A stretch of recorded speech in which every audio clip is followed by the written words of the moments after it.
बिस्मिल्लाहिर्रहमानिर्रहीम। अस्सलाम वालेकुम दोस्तों, अपनी नेक्स्ट वीडियो के साथ आपको वेलकम करता हूं अपने इस चैनल में। उम्मीद है आप सब खैरियत से होंगे। तो चलते हैं आज की अपनी अहम न्यूज़ की जानब। सबसे पहले जो हम बात करेंगे वह यूरोपीय यूनियन की तरफ से एक अहम फ़ैसला, एक अहम खुशखबरी आई है। वो क्या है उस पर बात करते हैं।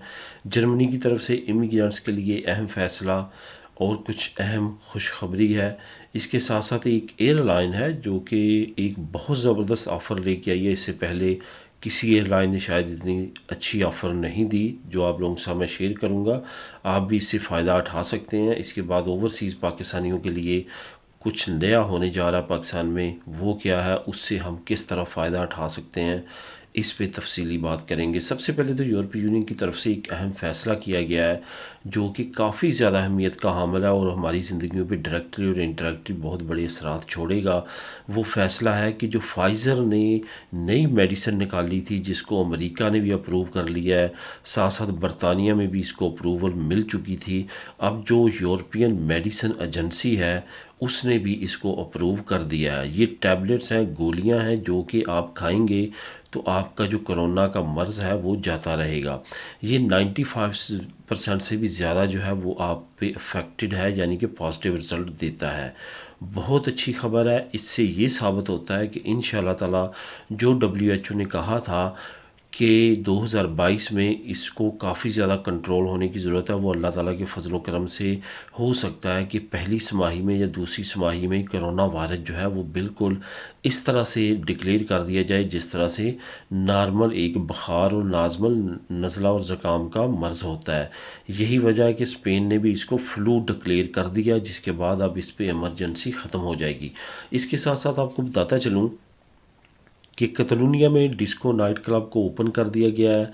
किसी तरह की भी अब रुकावट नहीं है। कर्फ्यू पहले ही ख़त्म कर दिया गया था। नॉर्वे ने तमाम रिस्ट्रिक्शंस ख़त्म कर दी हैं। फ्रांस ने अपनी तमाम रिस्ट्रिक्शंस ख़त्म कर दी हैं। जर्मनी में जो है वो कुछ एरियाज़ में अभी तक हैं।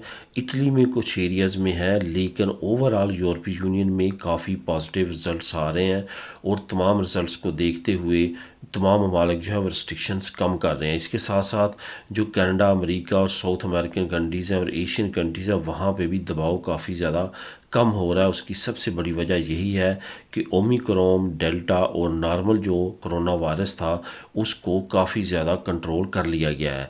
यहाँ पे सबसे खुशाइन बात ये भी है कि आहिस्ता आहिस्ता इकॉनमी को भी रिकवर करने की कोशिश की जा रही है और कोशिश की जा रही है कि 2022 में जो इकॉनमी 2 साल में काफ़ी ज़्यादा डेड हुई है उसको काफ़ी हद तक कवर करने की कोशिश की जाए। अब देखते हैं यूरोपीय यूनियन और बाकी दुनिया के मालिक किस तरह से इस मिशन में कामयाब होते हैं, जो कि काफ़ी ज़्यादा मुश्किलात का शिकार है। इसके साथ साथ आपको ये भी बताता चलूँ कि आने वाले वक्त में कुछ सर्टिफिकेट से रिलेटेड नई अपडेट्स आएंगी। तो उससे रिलेटेड जैसे जैसे नई अपडेट आएंगी और ट्रैवल रिस्ट्रिक्शंस के बारे में जैसे जैसे नरमियाँ होंगी, वो भी आप लोगों के साथ डे बाई डे शेयर करता रहूँगा। इसके बाद जर्मनी की तरफ से इमिग्रेंट्स के लिए एक अहम फ़ैसला, एक अहम खुशखबरी आपको ये बताता चलूँ कि 2020 का से लेके 2021 का ख़ास तौर पे मैं बात करूँगा और 2022 का, ये जो 21 की आखिरी छमाही और अब जो जनवरी का महीना जा रहा है, जर्मनी में जो लोग भी असाइलम अप्लाई जाके कर रहे हैं उनके असाइलम अमूमन तौर पे पॉजिटिव यानी कि एक्सेप्ट हो रहे हैं। जर्मनी इस वक्त इटली से भी आगे एक्सेप्टेंस में जा रहा है। आपको ये बताता चलूँ, यूरोपीय यूनियन में सबसे अच्छी रेशो असाइलम सीकर्स को एक्सेप्ट करने की इटली में पाई जाती है। लेकिन इस छमाही में जो पिछले 4-5 महीने गुजरे हैं 2021 के और जनवरी जो इस महीने का 2022 का ये पहला महीना है, इसमें अगर रिजल्ट्स को देखा जाए तो जर्मनी जो है उसने 99% इमिग्रेंट्स असाइलम सीकर्स के केसेस जो है वो एक्सेप्ट किए हैं। इट्स मीन कि जर्मनी जो है वो आने वाले वक्त में भी असाइलम सीकर्स के केसेस को एक्सेप्ट करने में बाजी ले जाएगा। यही वजह है कि वहाँ पे काफ़ी बड़ी तादाद में अब इमिग्रेंट्स ने रुख किया है और असाइलम सीकर्स वहाँ पे काफ़ी ज़्यादा जो है वो मुतहरक हैं असाइलम अप्लाई करने में। इसकी सबसे बड़ी वजूहात दो हैं। नंबर एक, कि नई जो वहाँ पे हुकूमत आई है वो बहुत ज़्यादा इमिग्रेंट्स दोस्त हुकूमत है और उनका मिशन यही है कि इमिग्रेंट्स के ज़रिए जो जर्मनी के मसले मसाइल है उनको हल किया जाए। दूसरा जो सबसे बड़ी वजूहत है वो है वहाँ पे वर्कर्स की शॉर्टेज की।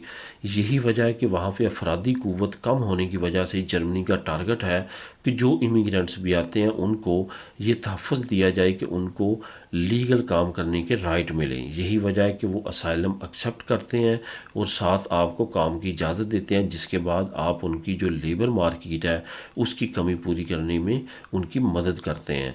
यही वजह है कि जर्मनी ने काफ़ी ज़्यादा रायतें दी हैं और आने वाले वक्त में इमिग्रेंट्स को मज़ीद रायतें मिल सकती हैं। वो असाइलम सीकर्स जिन्होंने अभी तक यूरोपीय यूनियन के किसी मुल्क में भी असाइलम अप्लाई नहीं किया वो जर्मनी में जाके असाइलम अप्लाई कर सकते हैं। जिन्होंने किसी और मुल्क में असाइलम अप्लाई किया है और वेट कर रहे हैं वो कतन जर्मनी में जाके असाइलम अप्लाई ना करें, या जिनका किसी यूरोपीय मुल्क में एक में रिजेक्ट हुआ है वो भी अभी जर्मनी जाके अप्लाई ना करें। उनके लिए प्रॉब्लम हो सकती है, उनको दोबारा से उसी मुल्क में भेजा जा सकता है या डिपोर्ट किया जा सकता है। यहाँ पे आपको बताता चलूँ कि अभी तक यूरोपीय यूनियन में डबलिन जो असाइलम सीकर पैक्ट है वो काम कर रहा है, जिसके ज़रिए आप किसी और मुल्क में जाके अप्लाई नहीं कर सकते। लेकिन बहुत जल्द जो है वो नया पैक्ट आएगा जिसके तहत जो है आप कहीं जाके भी अप्लाई कर सकेंगे, वो आपके लिए नई रायतें होंगी। लेकिन अभी तक वो अप्लाई नहीं है, इस वजह से एहतियात से काम लें।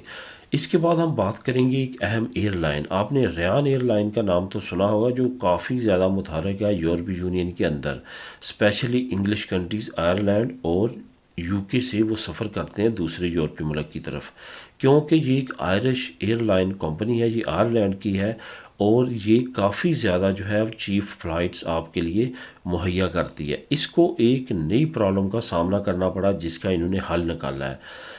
मसला ये था कि कोरोना से पहले किसी भी मुल्क का किसी भी एयरलाइन के लिए एक पैकेज होता था कि उसकी एयरपोर्ट पे इतनी परसेंट स्पेस उसको तब मिलेगी अगर उसकी इतनी ज़्यादा या इतने लेवल की फ़्लाइट्स होंगी। अब कोरोना की वजह से उन्होंने उसको हाफ़ कर दिया था, हाफ़ से थोड़ा सा ज़्यादा। मसलन पहले था 70% पे जो फ़्लाइट्स हैं, अगर आप 70% स्पेस लेना चाहते हैं तो उस लिहाज से आपको अपनी फ़्लाइट्स बढ़ाना पड़ेंगी और उस लिहाज से आपको अपनी जो ऑपरेशन है वो बढ़ाना पड़ेंगे। कोरोना की वजह से उसको 50% कर दिया गया था। अब यूके ने दोबारा ऐलान किया है रिकवरी के लिए कि 70% जो एयरलाइंस अपने ऑपरेशंस करेंगी उनको 70% स्पेस एयरपोर्ट्स पे मिलेगी। अब रयान एयरलाइन ने उसका हल ये निकाला है कि इंतहाई सस्ती फ़्लाइट्स जो है वो मुहैया की हैं ताकि वो टारगेट पूरा कर सके और यूके की बड़ी बड़ी एयरपोर्ट्स पे अपनी 70% स्पेस हासिल कर सकें।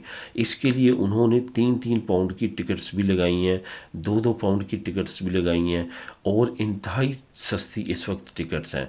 अगर आप भी यूरोप के अंदर किसी मुल्क का सफ़र करना चाहते हैं या रयान एयरलाइन जिस जिस मुल्क में जाती है वहाँ से आप इस पैकेज से फ़ायदा उठा सकते हैं। इसके लिए आपको क्या करना पड़ेगा, रयान एयरलाइन की वेबसाइट 1 फरवरी से लेके 27 मार्च तक ये पैकेज देगी। इसके दरमियान आपने बुकिंग करनी है और बुकिंग आप किसी वक्त भी कर सकते हैं, लेकिन इन डेट्स के दरमियान याद रहे 1 फरवरी से 27 मार्च के दरमियान वो स्पेशल पैकेज दे रहे हैं जिसके तहत आपको टिकट्स इंतहाई सस्ती मिलेंगी। ख्वाह आप यूके जाना चाहते हैं, आयरलैंड जाना चाहते हैं, दूसरे यूरोपीय मुल्क में जाना चाहते हैं तो आपके लिए काफ़ी ज़्यादा बेहतरी रहेगी और काफ़ी ज़्यादा अफेरता और सेल में आपको टिकट्स मिलेंगी। इसके बाद अब बात करते हैं ओवरसीज़ पाकिस्तानियों के बारे में। एक तो मैंने आप लोगों के साथ न्यूज़ शेयर की थी कि 8 के करीब एयरपोर्ट्स पे सेंटर्स बना दिए गए हैं। अगर पाकिस्तानी ओवरसीज़ को किसी तरह का मसला किसी भी वहाँ पे एयरपोर्ट के किसी एहलकार से होता है जो आपसे रिश्वत मांगता है या आपको चीज़ों को आगे क्लियर नहीं करने देता या आपके लिए और कोई मसला बनाता है तो आप उन डेस्क पे जाके फ़ौरन इंसाफ ले सकते हैं। इसके साथ साथ एक नए पैकेजेस का ऐलान किया जा रहा है, वो है ओवरसीज़ के लिए मुख्तलिफ़ शहरों में बड़ी बड़ी हाउसिंग सोसाइटीज़ बनाने जा रही है हुकूमत। यहाँ पे याद रहे कि यहाँ पे काफ़ी ज़्यादा माफिया एजेंट भी मुतहरक होते नज़र आ रहे हैं जो ओवरसीज़ पाकिस्तानियों के नाम पे मुख्तलिफ़ कॉलोनीज़ बना रहे हैं। लेकिन यहाँ पे याद रहे आपने प्लाट्स लेने से पहले इन कॉलोनीज़ की छानबीन करनी है और स्पेशल वही कॉलोनी में हाथ डालना है जो कि सरकारी तौर पे अप्रूव हो और जो ख़ास तौर पे ओवरसीज़ पाकिस्तानियों की वेबसाइट पे जो ओवरसीज़ फाउंडेशन है वहाँ पे जाके आपने चेक करना है और उस हुस्न सोसाइटी में आपने प्लॉट ख़रीदने की कोशिश करनी है। ये काफ़ी ज़्यादा बार आयत रहेंगे। इस्लामाबाद, रावलपिंडी, लाहौर, कराची, मुल्तान और फैसलाबाद और इस तरह के दूसरे जो बड़े शहर हैं वहाँ पे ये शुरू होने जा रहा है और वहाँ आप प्लाट ले सकते हैं जिस शहर से आप तल्लक रखते हैं। आप अपडेट रखने के लिए मैं भी यहाँ पे आप लोगों के साथ न्यूज़ शेयर करता रहूँगा। जो ओवरसीज़ पाकिस्तानी फाउंडेशन है उनकी वेबसाइट पे भी आप विज़िट कर सकते हैं और वहाँ पे भी आपको ताज़ा तरीन मालूमात मिलती रहेंगी। मिलेंगे नेक्स्ट वीडियो में नई न्यूज़ अपडेट के साथ। अल्लाह हाफिज़।